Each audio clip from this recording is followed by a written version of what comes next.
हे guys, myself Rahul Gupta. स्वागत है आपका मेरे यूट्यूब चैनल पे। तो बेसिकली इस वीडियो में बात करेंगे हम आर्टिकलशिप डोमेन के बारे में और मेनली स्टैटोइड डोमेन के बारे में। तो जब भी हम लोग अपने आर्टिकलशिप स्टार्ट करने वाले होते हैं तो स्टैटोइड बहुत ज़्यादा अट्रैक्टिव लगता है हमें, और ये बिग फर्म्स के अंदर काफ़ी प्रेस्टिजियस माना जाता है। बट अगर आपको पता होना चाहिए, मिड साइज और स्मॉल फर्म्स के अंदर जैसा डोमेन वाइज कल्चर होता है वो बहुत अलग होता है बिग फोर से। तो जब अगर आप आर्टिकलशिप अपनी स्टार्ट करने वाले हैं स्टैटोइड डोमेन में, तो ये वीडियो को पूरी जरूर देखना ताकि आपको क्लियरिटी मिले। तो चलिए इस वीडियो को स्टार्ट करते हैं अब हम। तो गाइस, हम बात करते हैं इसके लिमिटेशंस के बारे में। क्या होता है, जो मिड साइज और स्मॉल साइज फर्म्स होती है ना, ये करती है डोमेन तो बना देती हैं, बट इनके पास ना लिमिटेड स्कोप ऑफ वर्क होता है।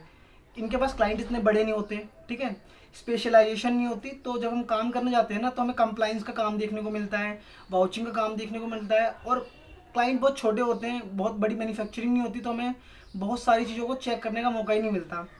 तो limited scope of work mainly disadvantage के। सेकंड पॉइंट आता है रिपीटेटिव मैकेनिकल टास्क। इसमें क्या होता है ना, बेसिकली हम ना बार बार सेम चीज़ें ही करते रहते हैं क्योंकि क्लाइंट लिमिटेड होते हैं, और मेनली काम ही वही होता है। जो जाते हैं हम टीडीएस का रिको बना लेते हैं, वाउचिंग कर लेते हैं, तो हर बार जाते हैं यही चीज़ चेक करते रहते हैं, कुछ नया सीखने को मिलता ही नहीं है।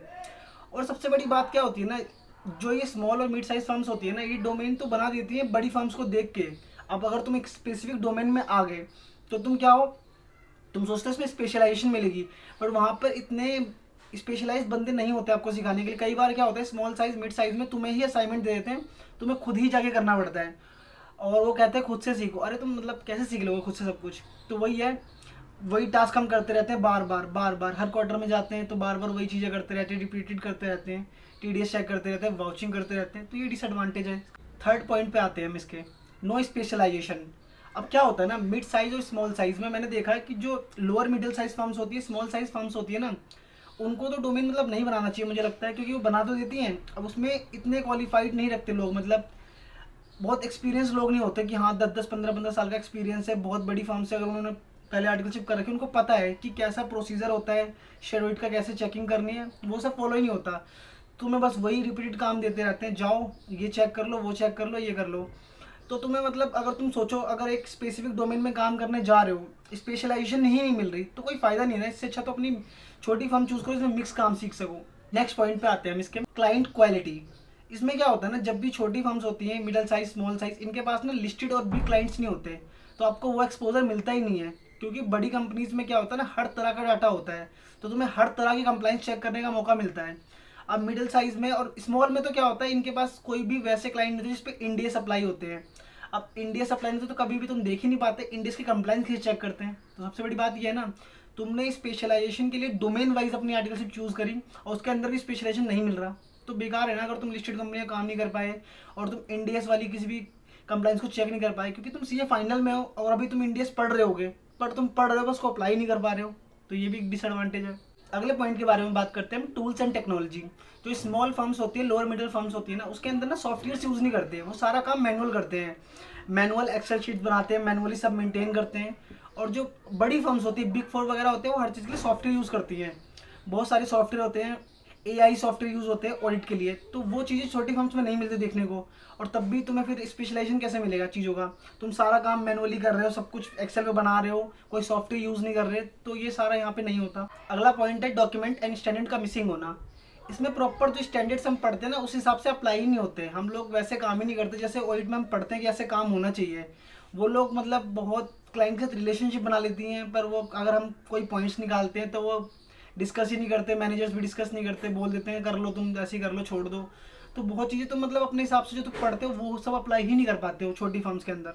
और लास्ट पॉइंट, इससे क्या होता है ना, आपका रिज्यूम बहुत वीक हो जाता है। जब भी आप रिज्यूम में लिखोगे मैंने ऑडिट करी, बट अगर आप तुमसे वो सामने वाला बंदा कुछ पूछेगा, तुम बता ही नहीं पाओगे, क्योंकि बिग फोर वगैरह में ऑडिट अलग तरीके से होती है, तुमने लिमिटेड क्लाइंट पे काम करा हुआ है, बिग क्लाइंट पे काम नहीं करा हुआ है।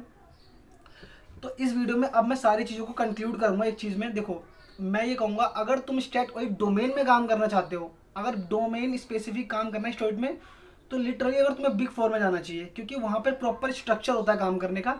या फिर टॉप मिडल फर्म्स होती है उसके अंदर जाओ, क्योंकि उनका स्ट्रक्चर होता है काम करने का, हर तरीके से वो प्रॉपर क्वालिटी मेंटेन करते हैं। बट जो मिडिल साइज या स्मॉल साइज फर्म्स होती है ना, मैंने इसमें देखा है कि ये लोग ना डोमेन बना देते हैं। डोमेन बना दिया तुमने, अब स्पेशलाइजेशन तो है ही नहीं ना। एक बच्चा जो अपना सब कुछ सोच रहा है कि मैं एक ही डोमेन में जाके सब कुछ सीखूंगा, चला गया वो। बट उसको वो स्पेशलाइजेशन मिली ही नहीं। तो मैं तो वही कहूँगा ना कि अगर तुम्हें फिर तो उसमें जाओ, मिक्स डोमेन में। एटलीस्ट तुम्हें लिमिटेड एक्सपोजर तो मिल रहा है बट हर चीज़ का मिल रहा है। तो मैं तो यही कहूँगा, अगर तुम्हें बिग फोर मिलती है या टॉप मिडल फर्म मिलती है तो तभी अपनी स्टेट ऑडिट की डोमेन में काम करना। बाकी अगर तुम्हें लोअर मिडल नहीं मिली, फर्म लोअर मिडल मिल रही है और स्मॉल फर्म मिल रही है, तो लिटरली मिक्स वाली फर्म में जाना, मत जाना डोमेन वाली फर्म में। मैंने देखा है ये जो फर्म्स है ये बस फॉलो करना चाहते हैं कि हम डोमेन बना देते हैं, बट उस तरह से उसको मेंटेन कर ही नहीं पाते। उनके पास पार्टनर्स जो होते हैं ऑडिट के लिए, जो मैनेजर्स होते हैं, वो इतने क्वालिफाइड होते नहीं, उस तरह से ऑडिट करते ही नहीं है। बेसिक तरीके से ऑडिट करते हैं, कंप्लाइंस चेक नहीं करते उस हिसाब से। और मैं ये कहूँगा इससे अच्छा तो आपको मिक्स एक्सपोजर वाली फर्म में जाना चाहिए। और गाइज या फिर ऐसी फर्म में जाओ जहाँ पर आप पहले देख लो उसमें पूरा स्ट्रक्चर कैसा है, प्रॉपर स्टेट ऑडिट डोमेन है तो उसका स्ट्रक्चर भी उस हिसाब से है या नहीं है।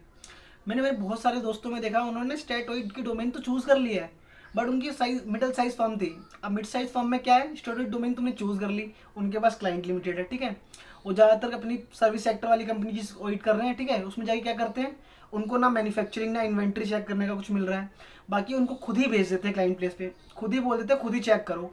एक बच्चा वो बोलते हैं खुद से सब कुछ खुद से सीखना पड़ता है। मैंने ये भी सुना है कि वो बोलते हैं तुम्हें खुद से ही सीखना पड़ता है, तुम्हें कोई स्पून फीडिंग नहीं करता, ठीक है।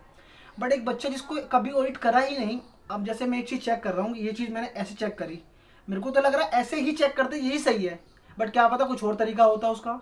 तो वही चीज़ है, उसमें कोई स्पेशलाइजेशन नहीं मिलेगी आपको, अपने आप ही काम करते रहोगे करते रहोगे करते रहोगे, बस कुछ सीखने को तो मिला ही नहीं ना। तो ये तो वेस्ट है, मतलब प्रॉपर वेस्ट है।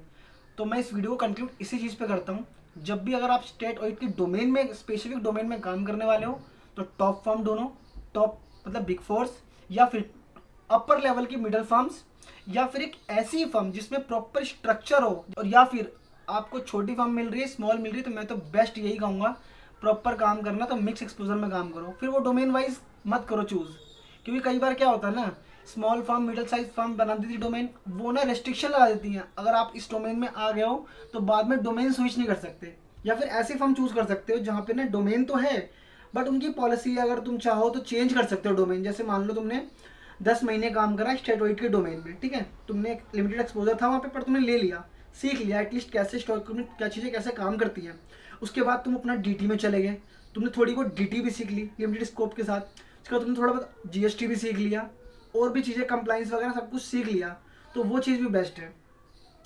तो इस वीडियो का मकसद मेरा यही था बनाने का, कि आपको क्लैरिटी मिले जब भी आप अगर इस डोमेन वाइज फर्म चूज़ करो तो कैसे चूज़ करो, ठीक है।